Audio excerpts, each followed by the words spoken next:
All right, so I guess we will just jump right in. Welcome everybody to this, special retrospective on, Dana Gioia's essay, the Catholic Writer Today, and something we're doing on the occasion also of Double Things celebrating 20 years since it started this year. So, I'm Bernardo Aparicio. I am the founder and publisher of Dappled Things, and I'm also a trustee of the Collegium Institute. That's serving the University City in Philadelphia, so that's University of Pennsylvania and Drexel University. So today it's an honor to welcome Dana Gioia, one of the most important voices in American letters. He is a former chairman of the National Endowment for the Arts and California Poet Laureate. He has spent his career bringing poetry and the arts into the public square with clarity and conviction. His essays, most notably The Catholic Writer Today, published in First Things over a decade ago, have sparked a national conversation about the place of faith and imagination in contemporary culture. So on this year, when we're marking this 20th anniversary for Dappled Things, we are really privileged to reflect with him on that landmark essay and on the enduring vocation of Catholic writers in our time. So, just to get us started, it has been about 12 years since you published the essay. So for those who may not be familiar with it or haven't read the whole thing in a while, might need a refresher. What can you tell them about, like maybe briefly lay out what was the main thrust of your argument there? Well, it's a long and it's a complex essay, but I think you can say that it breaks into three parts. The first part speaks of a cultural paradox in America. Catholicism is the largest religious group in the United States, and yet Catholicism 10 years ago had virtually no positive public presence in the arts or in most of the media. In fact, we were living in what was becoming obvious an increasingly anti-Catholic culture.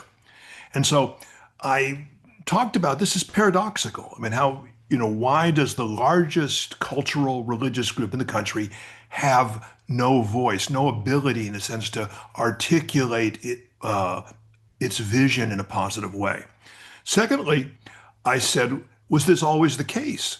I mean, because you can say, well, I think Bernardo, I think we're probably similar in this. We are from immigrant families. Our people were poor people who came to the United States. My people were just not at all educated. On either side of my family, and mine was the first generation to get education. So I said, well, maybe Catholics, have always been these poor immigrant, clusters of people. They haven't had much of a voice, but that wasn't true. If you went back to 1950 and you looked, and I was talking, first of all, about the literary culture, there was a large number of famous and influential Catholics. Between 1945 and 1965, practicing Catholic authors won 11 Pulitzer Prizes. They won 6, or depending on how you count it, 7 National Book Awards.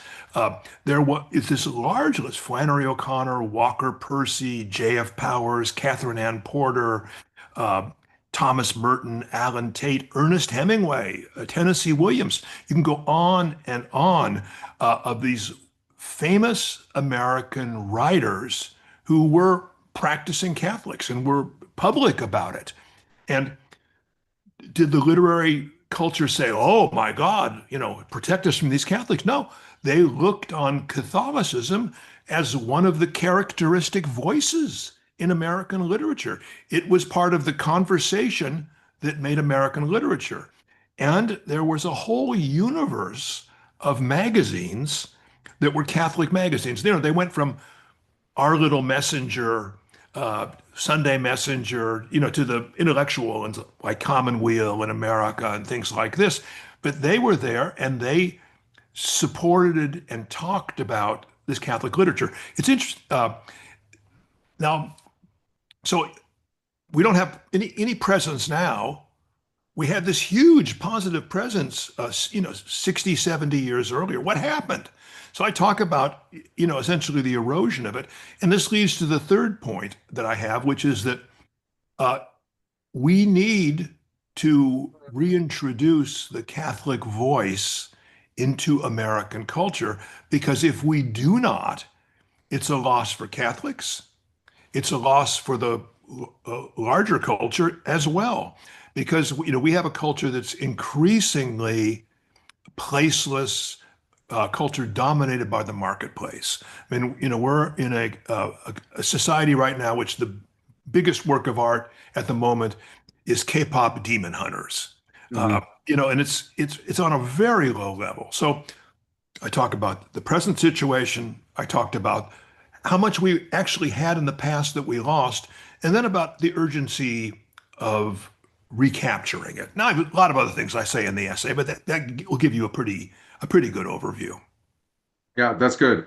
Okay, so actually, you started getting towards the end of that comment to something that um, that I had thought about as I was rereading your essay in preparation for this, and that is that at various points in the essay you use the analogy of, you say, the old immigrant urban neighborhoods of earlier generations, and you describe these as previously vibrant places that are now partly abandoned, and you use it to illustrate this decline of Catholic letters from its mid-century height.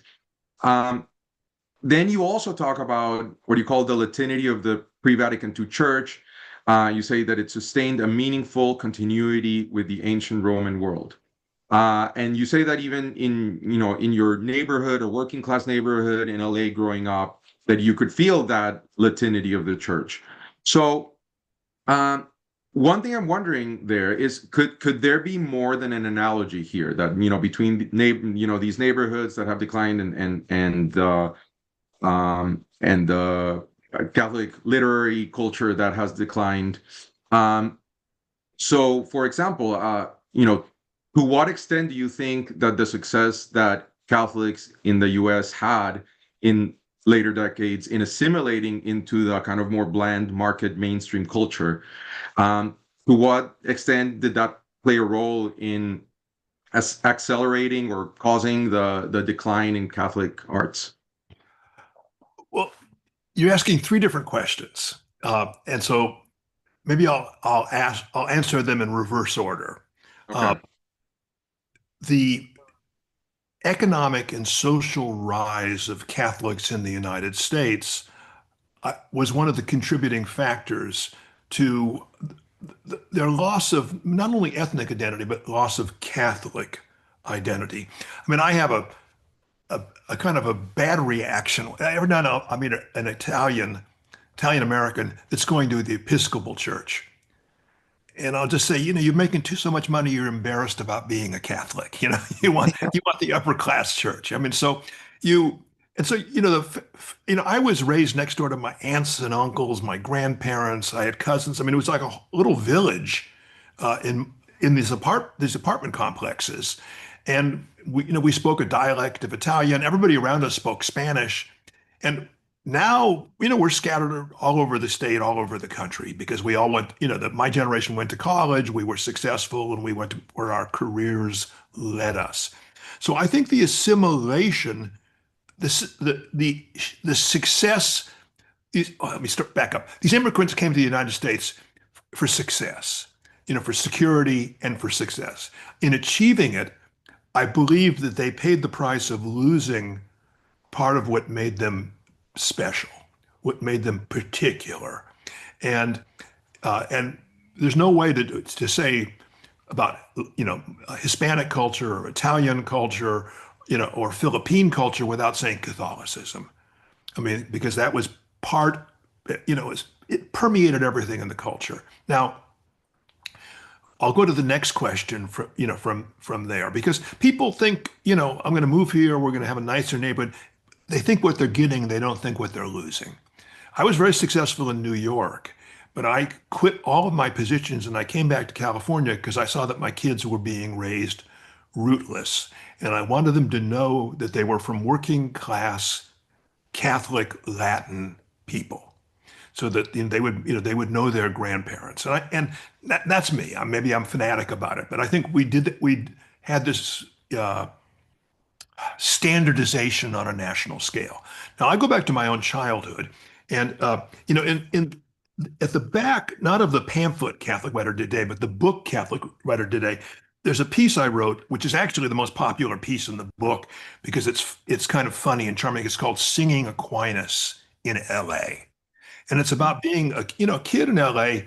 going into the biggest building in my town, which was a crummy town, and it was the St. Joseph's Church, which was bigger than the LA Cathedral because it was such a big parish. And you would go there and there'd be this huge organ, which was the biggest musical sound I ever heard. And we were still in Latin, and we would sing during benedictions and First Fridays. We would sing Tantum Ergo and O Salutaris Hostia, which as a kid, I just loved them as a musical experience. I knew the words of Tantum Ergo by heart. I had no idea what it meant. Uh, Mm. as I learned Latin, I figured it out. But it was an experience that was not intellectual, but it was imaginative and holistic, in which I felt a certain communion, not only with the other kids in my class, the other people in the parish, but with this 2,000-year continuity of Christianity. I didn't think about it. I just knew that I was speaking a language that, Jesus didn't speak, but Jesus actually would have heard Latin because the Roman troops in Palestine, in Israel, were speaking Latin. That's when they put the inscription on the cross. One of the languages it was in was Latin, and this is the language that the apostles had to learn when they came to Rome, when they came to Spain and places like this. And so I felt that there was this it was like at home. We were speaking a language that they didn't speak on the street. We're speaking Castellamarese. That I had this family language called Latin that was inside this building in which we worshiped God. And I didn't intellectualize it much. I just experienced it. And I don't want to go so far as to say it was a mystical experience, but it was an elevating and transformative, spiritual, imaginative, and don't forget about it because it's music, physical experience. Things happened to me inside the church building that could not happen to me on the street. And that was and we, I was, when I went to high school, we still was mandatory Latin. And midway through high school, they said, "Oh, we don't need Latin anymore." But I kept learning it, and I kept it going through college to a certain degree, and that's been extraordinarily important for me as a writer. It's put me. This was my part of my message to Catholics. We are at the very center of Western culture. We go all the way back to the classical world, and we have in our liturgy we have Jerusalem, Athens, and Rome, as well as the sum of Western Europe and the immigrant experience in the United States. It's a very, very precious thing and very valuable intellectual. I don't want to get into the fight that's in every parish about Latin liturgy. We're the biggest religion in the world. People are different. I don't understand why there's an argument about having a diversity of worship, of which Latin would play a part. And that goes back to and the first part of your question was about my metaphor. I'm a poet, and one of the things I learned when I was a beginning poet, I wrote lots of bad poems. Uh, there will be some people who probably say I still write bad poems, but one of the things I saw that were bad about some of my poems is I would use metaphors as decorations. I'd have, if you're hearing a sad sound in the background, that's my cat who wants to be fed. Uh, he just had a snack, so don't worry about him. The That's good. and I learned as a writer that what you need to have are very true metaphors. That a metaphor, at whatever way you look at it, applies. Uh, as I was beginning to write this essay, I used, the notion. I thought of my own family. Uh, shh. I'm going to have to. I can't even hear Yeah, her. yeah. So This cat's annoying. He would sleep all day if I wasn't doing a Zoom. Uh, and I realized that that was my origins. And I thought of these beautiful old neighborhoods that now people, why do they return to the old neighborhoods? For two reasons. One is that they're broke. They can't Mhm. afford the swanky downtown things. But when they come back to where the immigrant neighborhoods, where their grandparents lived, they feel there's an authenticity. The older buildings are more beautiful, and they begin to imagine remodeling and re-inhabiting and revitalizing these neighborhoods. And eventually they become, in a sense, the bohemias, the kind of really the cool neighborhoods to live in. And it occurred to me that what we need to do is we need to reconnect ourselves to, as it were, our grandparents' generation or whatever generation that first came to this country. And in them, I think we'll have an imaginative and a religious vitality and authenticity that we may miss in the kind of mass manufactured uh, commercial worlds that we're forced to live in. So, in some ways, I can say that we can live in the present moment.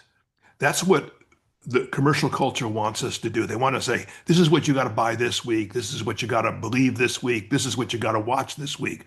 Or we can take a larger thing where we live in time, where we have a past and we have a future. And you can sort of think of the past, you can imagine the future, but we're Catholics. And actually, we not only get time, we get eternity. And I think that we should posit ourselves where we are and what we're doing in a whole continuity of time that involves not just our lives, our family lives, but the lives of our faith, uh, and how our faith is interpenetrated with an awareness of eternity. And that is what I think we offer American literature. In this time when people are writing these very thin books because nobody knows what they believe, nobody's connected to the past, we offer an alternative view, not just of literature, but of human existence and human meaning.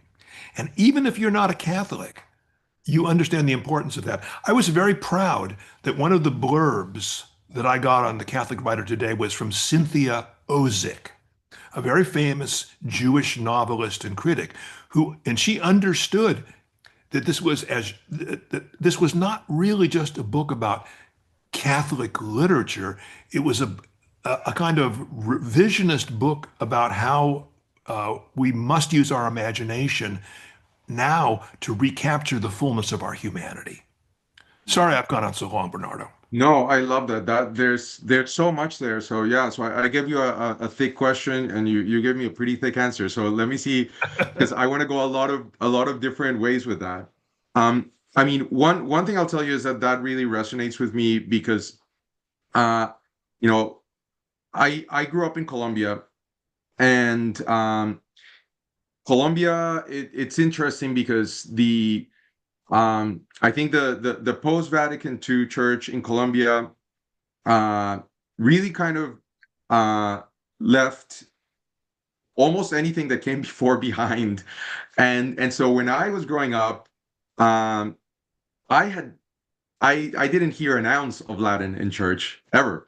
And it wasn't until I got to college that I heard just a tiny little bit. I didn't know what it meant. I had kind of the same experience that you had, except that by this point I was already a young adult, and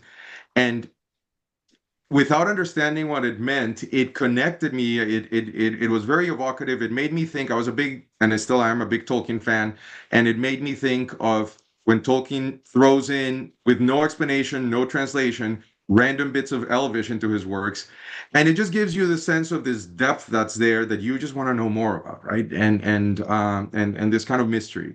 And anyway, so I think, for people who sometimes wonder, like, why are sometimes, like, the younger generations interested in this, in recovering these traditions and looking back into these traditions that seem, some decades before seemed like that was something old that we had just moved away from.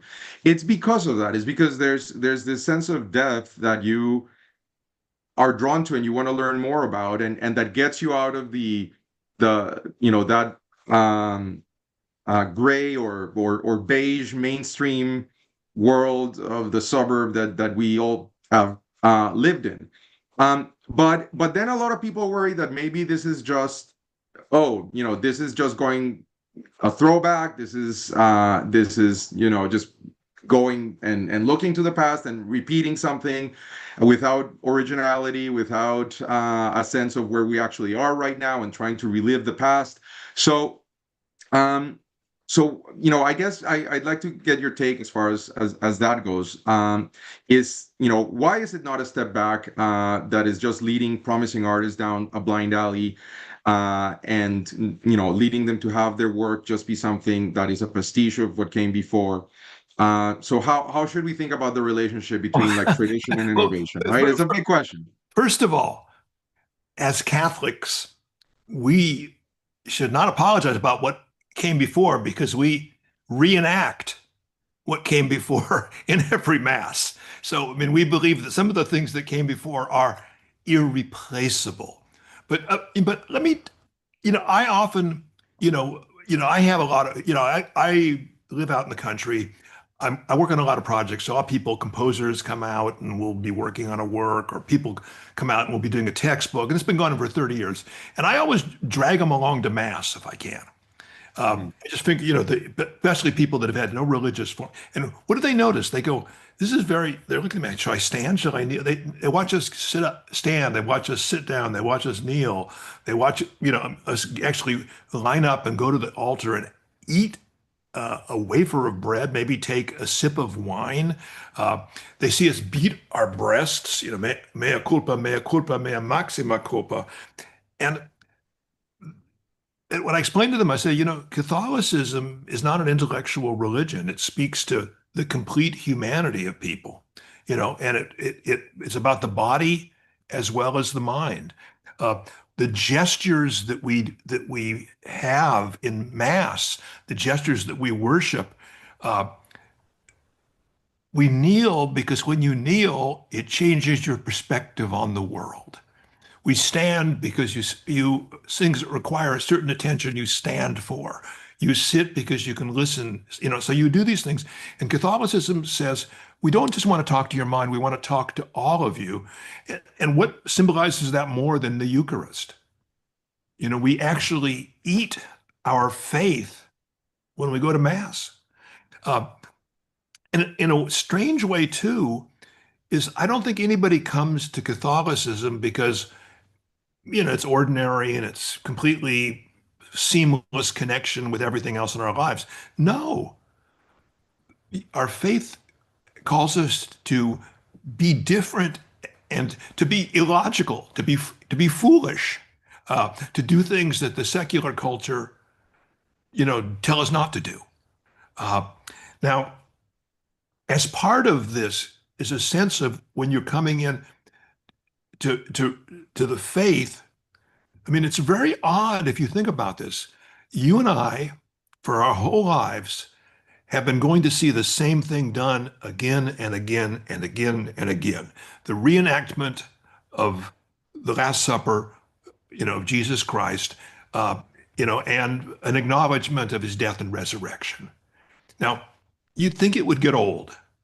I mean, because it's not going to surprise, it's not going to turn out any differently on any other mass, and so The question is that what we're doing is we're coming out of one time and we're coming out of secular time and we're coming into sacred time. What Latin does is remind us that we are in sacred time. I mean, you know, people are startled when they, these are like atheists or seculars, when people ring a bell in my Mhm. parish, and I'm saying, and they take the incense over the book before they read the gospel. They light candles, uh, and these, incense and candles is an insult. The British Protestants used to make, towards, these shabby British Catholics that were there. But all of that means something, not, and it's not a metaphor that's a decorative metaphor. When you light a candle, it is a metaphor that goes to this very center of your faith. And so I, as a child, felt the power of Latin. I still pray in Latin. I mean, I do most of my prayers in Latin because it's, it's when I'm praying for my dead relations, I'm praying for them, in this, and the funny thing is if you watch television, and I watch probably too much television, whenever they do magic, there's somebody in Hollywood that's writing things. This is all good Latin. you know? Mhm. Mhm. And so I figured that when I pray, I know the devil understands Latin, you know, and the devil will hear what I'm doing. So anyway, so I have a personal connection. I don't claim that anybody else should have it, but I do think Yeah. of the many powerful symbols and rituals that we have that are not uh, what's what I want to do. They're not marginal to Catholicism. They're not even central to Catholicism. They are Catholicism. Catholicism is nothing uh, beyond the ritual, the enactment of the Mass. I mean, that is the center of our religion. The sacraments are the center of our religion. And all of the things that help us, in a sense, participate them fully, knowing, and this is a thing that we are dealing not with simply with knowledge, we're dealing with mysteries. We're dealing with things that we acknowledge as truth and that we admit are beyond our full comprehension. We sort of get what they are. I mean, it's not like we don't understand what the Mass is, that we don't understand what communion is, that we may not even understand what the forgiveness of sins means, but we get a super abundant comprehension of them in ways that are fundamentally physical, emotional, spiritual, and dare I say irrational. Mhm. So I mean, But I think I was thinking as you're saying that for writers and artists today to take advantage of that, um, they need to enter into it, right? And because there is a version of, there's a version of the faith that tries to hide all that part to it, yeah, and that a lot of us unfortunately like didn't even realize, like in my case growing up, that there was anything else than that part of it, that this more like, let's say, suburbanized part of it, and so I think in confronting the task, I think of a more robust Catholic presence in the arts, if we're going to take advantage of these things, we also need to put a lot of effort into rediscovering the tradition and really imbibing it and making it second nature, because some of us just didn't have it growing up. we all have a lot to learn, and learning things increases our our response, our comprehension, I love the word that we use, the practice of Catholicism, because that's a very interesting word. Our practice is enhanced by knowing these things. I mean, a lot of people are intimidated. Oh, how can I know all this? I don't know Latin. I don't know church history. I don't know theology. And truly, you don't need to know any of these things to be saved. I mean, will be very clear about that. But if you say that, and I'll say this as a writer, I have two responsibilities as a writer.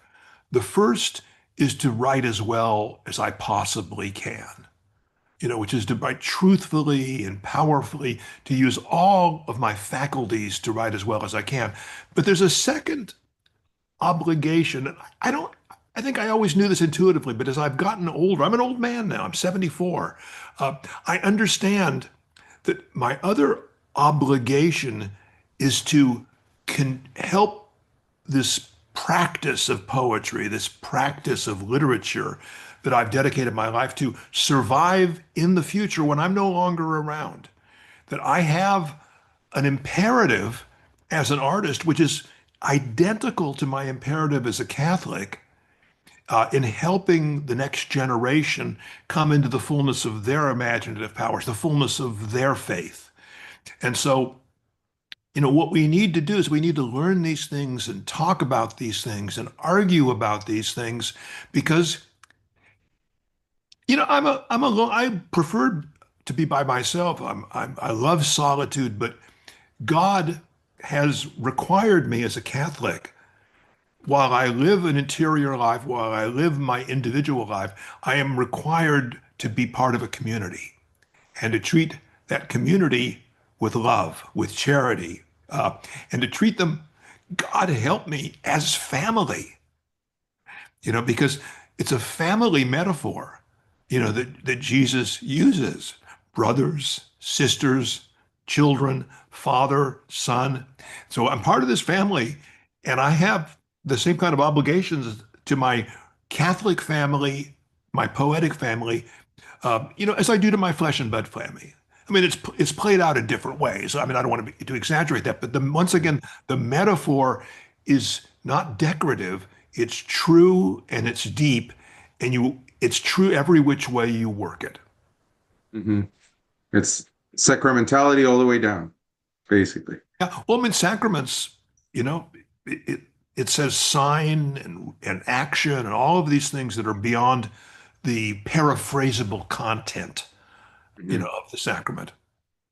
Okay, so you conclude the Catholic writer today by stating that it is time for Catholic writers to leave the homogeneous, characterless suburbs of the imagination and renovate and reoccupy our own tradition.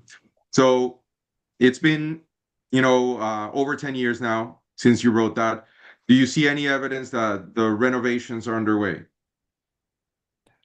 I'm happy to say an overwhelming, enormous yes. I mean, when I wrote that piece because I saw where the culture was going. I'd spent, you know, 10 years in Washington, D.C., and I was just shocked at the level of anti-Catholicism in the official culture, not federal, but I'm talking about the official arts culture, and the complacency, the sense of defeat, the resignation I saw among Catholics. And so when I wrote that essay, I knew that I had to take the ideas and put them into practice. Uh, and so I created this Catholic Imagination Conference at USC. Now, I want to say this. I didn't ask anybody's permission to do it. I didn't have a $1 raised. I booked some rooms there. I brought people in. When Father Heft, who ran the Catholic Advanced Studies program there, said, "What are you going to do if it, how are you going to pay the bills?" I said, "Well, the money will come, and if worst comes to worst, I'll just take the money out of my retirement fund because I'm Mhm. being asked to do this." I said, "But I believe in divine providence. I believe if you do what you believe the Spirit is asking you to, the aid will come." And indeed it did. By the time, when the conference came, we had about 400 people there, in different walks, about 250 really solid writers. I had the faculty or the speakers was the cream of American literary Catholicism. And I asked them to come, and I told them I didn't even think I could pay them. I Mhm. said, "But you need to be there." And everybody basically agreed. Now, as it turned out, Alice McDermott's mother died, so she couldn't, couldn't come. But we had Tobias Wolff there. We had Kevin Starr there. You know, uh, we had Ron Hansen. We had Angela Alemo O'Donnell, and we were there. And I knew what was going to happen, or I believed I knew it was going to happen. That after everybody had been together for 1 hour, I wouldn't have to explain anything. Mhm. Would come there. I'm the only practicing public Catholic on my faculty. And suddenly I'm in a space with 250 other really bright, engaged writers and engaged Catholics. And the community came. And at that point, uh, several people come up to me and said, I want to host one of these at my campus. Angela O'Donnell, did, who was the first person that when I announced the thing to come to help me, did one at Fordham. It was even Yeah. larger, and then, as we did, then when the next one, we did at Chicago, Loyola Chicago, we had 1,000 people there. Uh, Wow. and then, we said, well, you got to make it a little more manageable. So we did one at University, of Dallas, Dolls, yeah. and we just overwhelmed. They didn't have enough room for us, and we had, and when there, people were there, and that's where they wanted to be. And out of these things came magazines, presses, book clubs, but most importantly, friendships and a sense of real community. Uh, and and I think out of that, then we did Notre Dame, and God help us. I mean, they have the incredible facilities. We had 1,300 registered guests. That doesn't count any of the Notre Dame students. And we had enough people in that room for the plenaries to change American culture. If we could take every one of the, especially those young men and those young women, and find them meaningful positions, we could change this country, the American letters and American education. So, I think that, and I'm now in the process of organizing sort of a smaller conference at USC again, uh, to, keep it going, while we're managing another one, planning another one at Boston College.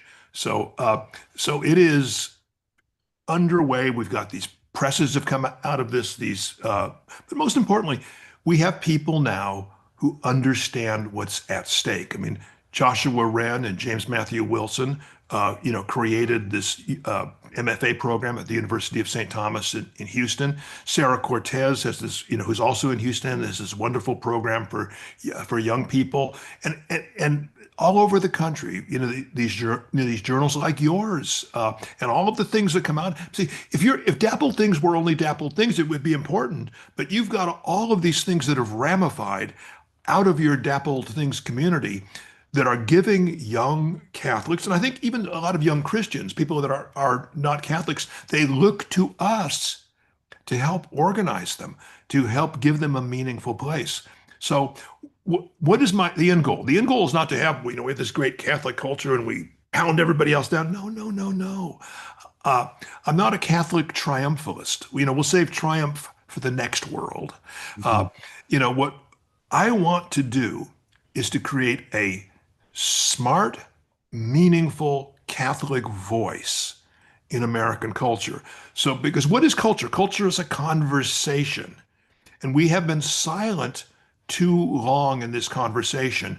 We need to engage the rest of the culture, and they need to listen to us. And out of that, I think will come better alternatives for everyone. Okay, yeah, no, that's great. So I guess digging a little more into that, in the Catholic Writer today, you list four characteristics that existed during the mid-century boom in Catholic literature. And so just to quote from the essay, these were: first, many important writers publicly identified themselves as faithful Catholics. Second, the cultural establishment accepted Catholicism as a possible and permissible artistic identity. Third, there was a dynamic and vital Catholic literary and intellectual tradition visibly at work in the culture. And fourth, and finally, there was a critical and academic milieu that actively read, discussed, and supported the best Catholic writing. So at the time of writing, you thought that not one of those observations was true. And if we look at them one by one, although, I guess we probably maybe should look at them all together because we've already we're already down to our last 20 minutes. And I guess we're going to leave some time also for audience questions. But looking at these, um, and now that we're a quarter century into the 21st century, really, it's probably a good opportunity to look back at these first 25 years of this new century and think, well, what has been accomplished in this time? Has the needle moved in any of these things? And I guess based on your Yeah. last answer, to some extent, but maybe we can look at it a little more nitty gritty. We For have, example, yeah, we have a lot of people that are now willing to sort of be public Catholics. I mean, there were Catholic writers who were afraid to admit that they were Catholic. Some very famous ones. I won't call them out right now, but their names will appear in my memoirs. Mhm. I'm sorry, I interrupted you, No, Bernardo. oh no. I mean that's kind of what I was getting at Yeah, is like would you say that we now have a more meaningful number of important writers that we could say, we're making fit that progress. description? A way of thinking about this is that we live in a culture that's broken. Especially Mhm. the artistic culture is broken. And I can go on forever about examples of that. But I mean, you can think about it in music, you can think about it in art, you can think about it in literature. And what we need to do is to begin by creating a complete counterculture. Everything that exists in the mainstream culture, magazines, publishers, academies, prizes, reviews, et cetera, et cetera, et cetera, needs to be replicated in the counterculture. And then that counterculture becomes part of the conversation of the total culture, because the total culture is broken up into all these warring, irreconcilable factions. Uh, and we can then come in. So we're making progress on these things. We are farther along. I never thought in my lifetime I would see the things that I'm seeing right now. I mean, just look at the number of intellectuals and writers who have converted in the last few years. I mean, this would not have happened 10 years ago. We've created a climate where people looking for meaning have come reasonably to the Catholic Church. So we're getting stronger every moment, but we have to rise to the occasion. We have to make sure, because you can be strong and dumb. You can be strong and close-minded. But we have to be as we have to live up to the traditions of our faith, which are mighty and expansive traditions. Yeah, no, that's a good point, and I think to a certain extent, I'm thinking that we've in the last couple decades, and especially probably the last decade, I feel like we've gotten an assist from the secular culture a little bit in that the nihilism has So gotten so bad. obvious that some people are bound to wake up and say, okay, where else should I look, Yeah. right? Uh, I mean, you see this. I mean, you see this in classical schools, and all of these people have to reinvent the institutions of culture because the official institutions do not work. The values that they're giving do not work, and so there's an urgency of that. But I mean, I don't unfortunately see who's listening or if anybody's listening in terms of the screen here, but the people that we're speaking, that are out there. I wish I could talk to you directly, but you have the power to create the culture you want to live in. Certainly, if we all do it together, it will happen. But we have to do it by becoming the best versions of ourselves. My cat is making such a racket back there. Sorry about that. I can barely hear him, Oh, so okay. I wouldn't worry about it. But one thing though that I'm thinking is some people might hear what you said before and think, oh no, he's saying we need to have a Catholic ghetto, and we've already had enough of that, where we just kind of have this thing, nobody pays attention to us, we just talk to each other and pat each other in the back, and it's just groupthink, and so on and so forth. On the other hand, what I'm thinking is when I hear you is what we need to do is, yeah, I mean, in a certain sense, replicate these institutions, but do it better. right? Because there's a sense in which you can do that, and you have, like, let's say, good movies, and then well-intentioned Catholic movies that are terrible, right? Or Well, so let's on and talk so about the forth. ghetto. Let's talk about the ghetto. You Yeah. know, my when my Sicilian grandfather came over here, he lived in a ghetto. It was called Soho. Uh, Hmm. but now Soho has been reoccupied. It's been remodeled, and it's the arts district. The village is no longer an Italian, working class neighborhood. It's the art district. If we revive our sense of community in a way that's commensurate with the literary tradition, commensurate with the Catholic tradition, that's not a ghetto anymore. That's a destination. That's a place where people want to visit at the very least, and they may want to live there. So, yeah, if we're going to sit around, you know, my wife, runs our parish Bible study, and a parish Bible study is going to be a parish Bible study. It's a very different institution, than this. It's important, but we got to go beyond that. We have to, to live up to, we're writer. Everybody here is a writer, is a teacher, is a scholar. Those are high callings, and they are higher still when we practice them as Catholics. And so I don't think if it's, yeah, we're going to pat each other on the back and, be mutually congratulatory. No, we're going to argue. We're going to charm. We're going to amuse each other. We're going to, create the things that artistic subcultures, that intellectual subcultures do. And people are going to want to be part of that. I mean, I think a lot of non-Catholics are very drawn to this because it's true and it's strong and it's ancient. It's survived. For 2,000 years, these ideas have survived and are seen as vital. So, you know, that's not Netflix. You know, uh, Hmm. that's, that's not something that is uh, ephemeral. Yeah. Okay. So this is going to be my last question, so that we can leave hopefully a good 10 minutes for audience questions. Uh, Um, my last question is simply, you state that the goal of the serious Catholic writer is the same as that of all real writers, to create powerful, expressive, memorable works of art. So, can you tell us of any works from Catholic writers that you have read since writing your essay that might fill this mandate? Well, Christopher Beha, who was a writer whose first book I wrote, and I wrote him, and he said he denied being a Catholic. I mean, I guess he was, he was at some point in his spiritual journey where he didn't, but he's now, yeah, come out of the closet or had a reaffirmation. I think Beha is a terrific novelist.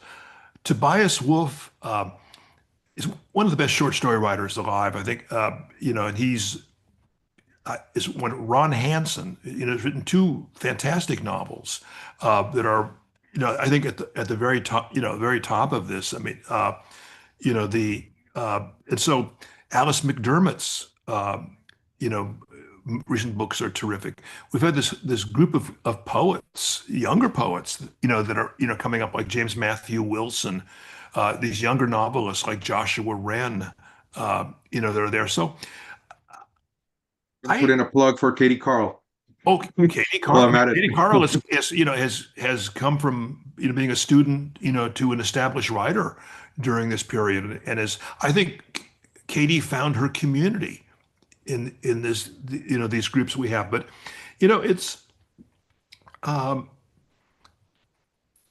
you know what is a masterpiece? A masterpiece is a book which is acknowledged as a masterpiece. I mean, you can have the same book and it's not a masterpiece and it's acknowledged. We have to have a Catholic literary culture that's strong enough to nominate a book as a masterpiece, explain why we think it is in a way so forcible that the rest of the culture has to respond positively or negatively.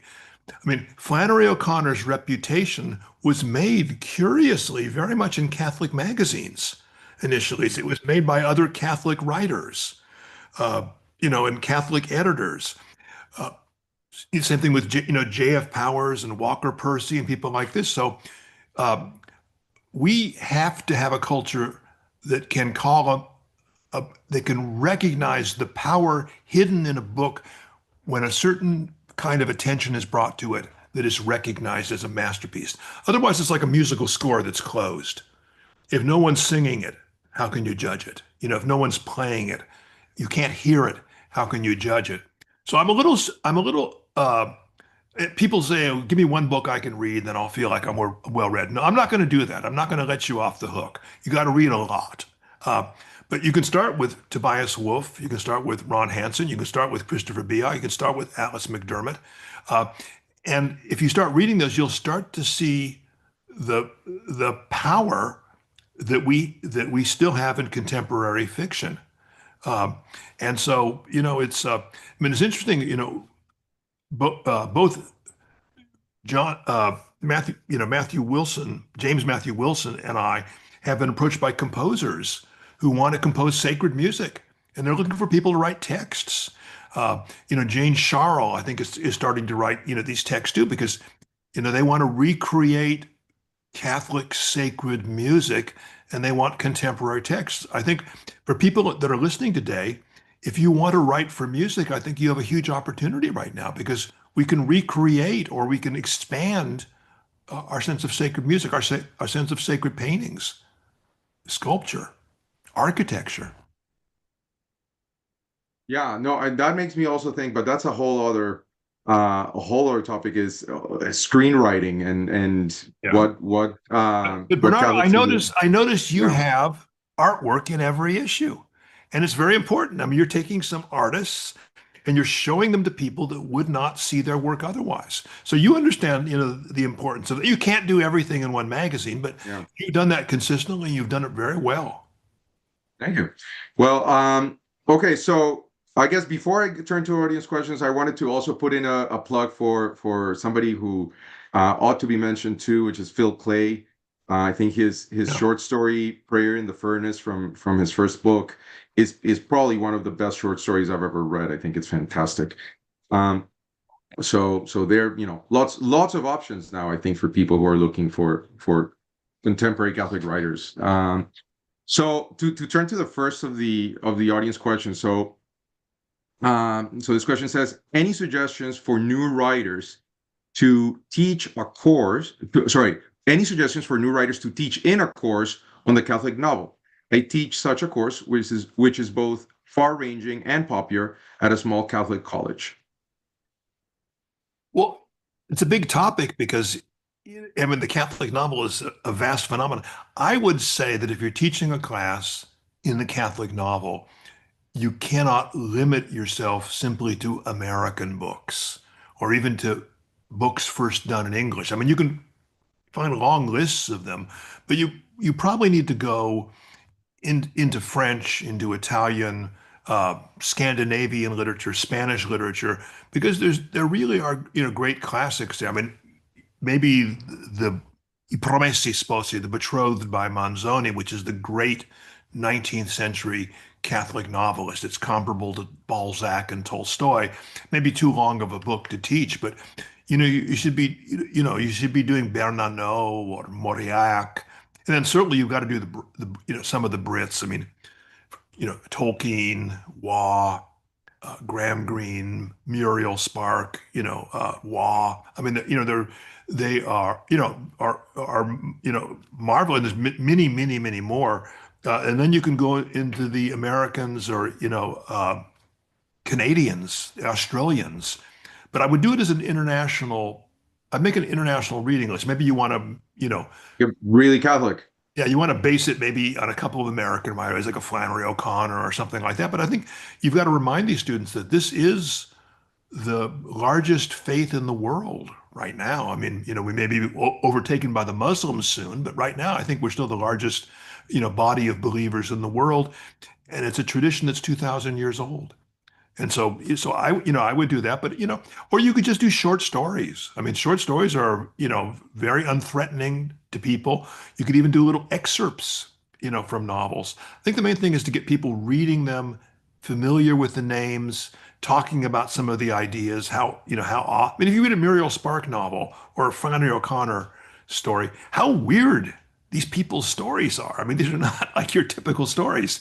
And why is that the case? I think it's very easy to get students talking about that. But teaching this course is so important. No matter what you're doing, you are being hugely influential in the lives and the imaginations of your students. Yeah, no, actually, one thing I want to add to what all that you just said is that if the person asking the question wants to dig deeper into this, the Collegium Institute with Double Things, we've been doing for the last couple of years, periodically a series that you can register to participate in online of global Catholic literature, and we've done a wide range of books. Yeah. And it's just continuing. So And there's look out for wonderful, the next. Yeah. I mean, this is something that amazed me. Georges Bernanot's Diary of a Country Priest has just been uh, reissued in a new translation. And what I never realized, I was ignorant, is that uh, 30 pages or so were cut out of the first English edition because they were, it was the priest is very critical of his parish, and they tried to make it an easier book, Mm-hmm. for people, for Catholics to read, as if this is ever going to be an easy book. I mean, this is a tragic, it's a book about the weight of living a godly life in an ungodly world. But it's, reading it a second time for me with this new material and a new translation was fantastic. You could just give your students 10 pages of Bernanot and say, this is a priest, this tragic, pitiful figure is a priest. How can we, what are we supposed to think of that? Uh, Balzac is a great Catholic writer. People never mention him as a Catholic writer, but he's a deeply, deeply Catholic writer. And so, and on and on and on. Yeah, there's also a new translation of The Betrothed, actually. Yeah, So I have not read that, but I've got to reread yeah, that book. The book is such a good book. It's a page turner. In Italy, I mean, it's their national novel. yeah, and we barely know it. Yeah. So lots of options. So okay, so the next and I think final question: how do we get Catholics and Christians in general to who ignore culture or mostly focus on politics to realize that the arts are essential to creating a good culture, and I would add a good society just in general?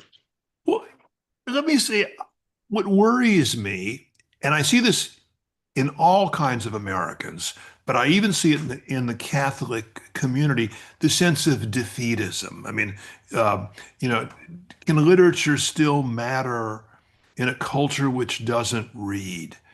Uh, and I would say, here's the question I would ask. What happens to a culture that no longer reads?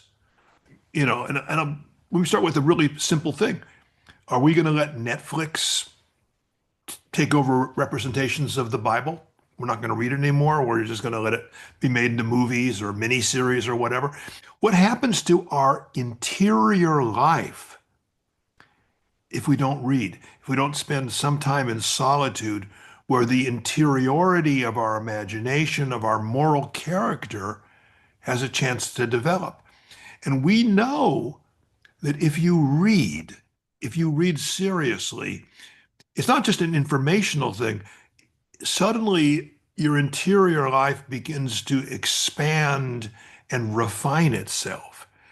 And I don't think that we can dare lose that in our society. Now, I can show you statistical studies. I mean, there are over 40 huge studies in which I can demonstrate that people who read, no matter what they're reading, have better outcomes economically, uh, civically, weirdly health-wise, but certainly in terms of their engagement with communities, their likelihood to give to charity, and all of these things, where the main differential between them and everything else is the fact that they're readers.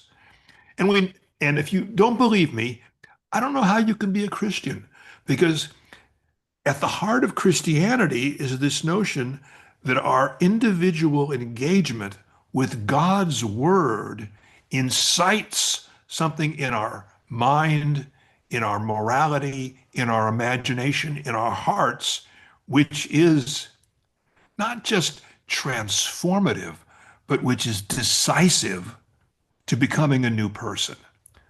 So, if you want to lose that, great.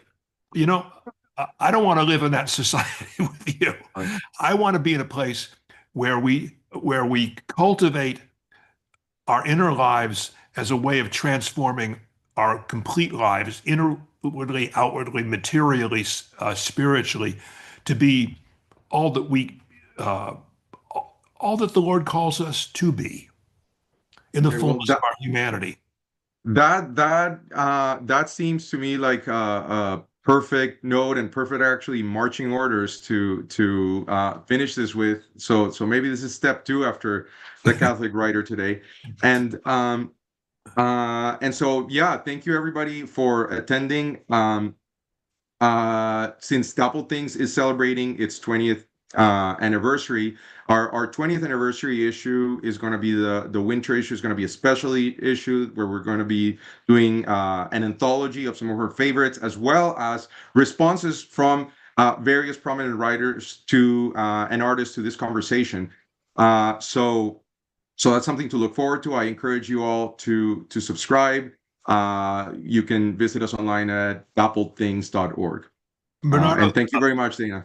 Bernardo, thank you. I've enjoyed the conversation. I hope that I haven't bored people or, uh, haven't lost them. I enjoyed the community that we're creating, and Bernardo, I thank you for calling it into existence today, but also over the last 20 years for Dappled Things in all of its many activities.